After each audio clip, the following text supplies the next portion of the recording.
নমস্কার বন্ধুরা, জিজেজ food corner থেকে আপনাদের স্বাগত। আজ আমি আপনাদের সাথে হোমমেড ভ্যানিলা আইসক্রিম শেয়ার করব। আমি এই ভ্যানিলা আইসক্রিম পাউডার ছাড়াই তৈরি করে নেব। খুব সহজ পদ্ধতিতে 1 কেজি দুধ দিয়ে আমি বানিয়ে নেব। আর এই গরমে আইসক্রিম খেতে কে না ভালোবাসে। বাইরে বেরোলেই আমরা আইসক্রিম খাওয়ার জন্য ছটপট করি। তো সেই সুযোগে ঘরে যদি আইসক্রিম তৈরি করে নিতে পারেন, বাড়িতে বাচ্চা বড় সবাই বেশ এনজয় করে খেতেই পারেন। তো চলুন দেখে নিই কী করে করব। তো আমি দুধ অলরেডি গরম করে রেখেছিলাম। 1 কেজি দুধ নিয়েছি। কিছুটা দুধ আমি নামিয়ে রেখেছি একটা বাটিতে, ঠান্ডা দুধ, আর বাকি দুধটা গরম হতে থাকবে। এবার এই ঠান্ডা দুধের মধ্যে আমি কর্নফ্লাওয়ার নিয়েছি। আমি এখান থেকে 4 চামচ কর্নফ্লাওয়ার আমি ঠান্ডা দুধের মধ্যে দিয়ে দেব।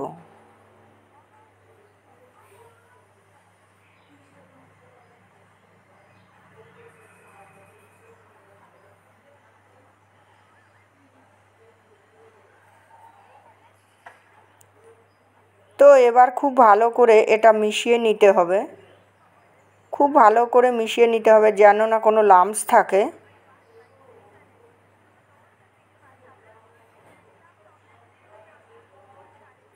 এবার পরিমাণ মতো চিনিও দিয়ে দিতে হবে। দুধের মধ্যে চিনিটা যেন গলে যায়, খুব ভালো করে নেড়ে চেড়ে নিতে হবে। আর এবার যেই বাটিতে আমি দুধে কর্নফ্লাওয়ার গুলিয়েছি তাতে আমি 2 প্যাকেট পাউডার মিল্ক দিয়ে দেব। দিয়ে খুব ভালো করে মিশিয়ে নিতে হবে।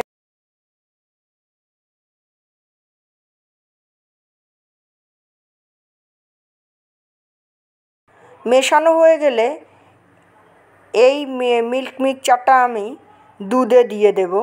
ফুটন্ত দুধটা যে গরম হচ্ছিল তাতে দিয়ে দেব।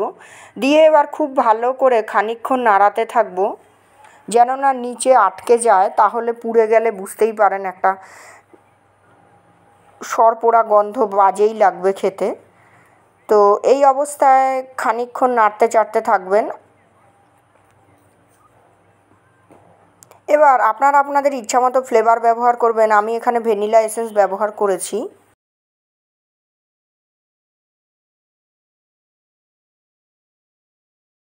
তো এই অবস্থায় আমি এখানে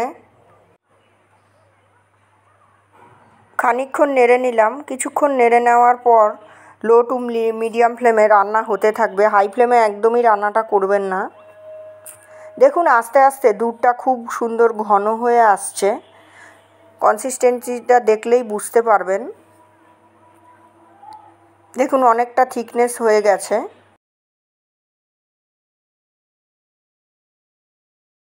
এবার দুধটা নামিয়ে ঠান্ডা করে নিতে হবে। নিয়ে একটা আইসক্রিম জার নিয়ে তাতে ঢেলে দিতে হবে। ঢেলে দিয়ে ফ্রিজে রেখে দিতে হবে 1 ঘন্টার মতো। 1 ঘন্টা পর ফ্রিজ থেকে বের করে দেখুন এবার অনেকটা ঘন আরও মনে হচ্ছে। এবার একটা গ্রাইন্ডার জার নিয়ে এখান থেকে আমি একবারে তো পুরোটা দেওয়া সম্ভব না, হাফ হাফ করে আমি দুবারে এটা আমি গ্রাইন্ড করে নেব।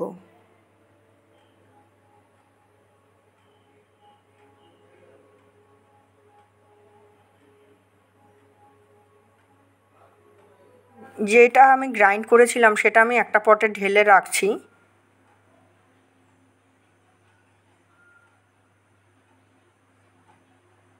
বাকিটা আমি সেম প্রসেসে গ্রাইন্ড করে নেব। গ্রাইন্ড করার পর সবটাই আমি আবার আইসক্রিম জারে ঢেলে দেব। এবার এটাকে আমি খুব ভালোভাবে আপনাদের স্বাদ অনুযায়ী বা আমি এখানে আমার স্বাদ অনুযায়ী ড্রাই ফ্রুট ব্যবহার করেছি। আপনারা আপনাদের ইচ্ছা মতো ড্রাই ফ্রুট ব্যবহার করবেন। এখানে আমি আলমন্ড, কাজু চপড করে ব্যবহার করেছি। তারপর এটা আমি ফ্রিজে রেখে দেব ওভারনাইট। রাখার পরে আমি ফ্রিজ থেকে বের করে আমি দেখুন বের করে ফেলেছি। এবার আমি কেটে সার্ভ করে দেব। তো আমি নাইফ দিয়ে অলরেডি কেটেছি, আপনারা দেখেই বুঝতে পারছেন। তো আপনারা এবার মন পছন্দ সস দিয়ে সার্ভ করতে পারেন, স্ট্রবেরি সস বা অন্য কোনো সস। তো আমার মেয়ে এরা চকলেট সসটাই খেতে বেশি প্রেফার করে, তাই আমি চকলেট সস সহকারে সার্ভ করলাম। এটি ভালো লেগে থাকলে লাইক, শেয়ার, কমেন্ট অবশ্যই করবেন। সাবস্ক্রাইব করে পাশে থাকবেন, ভালো থাকবেন।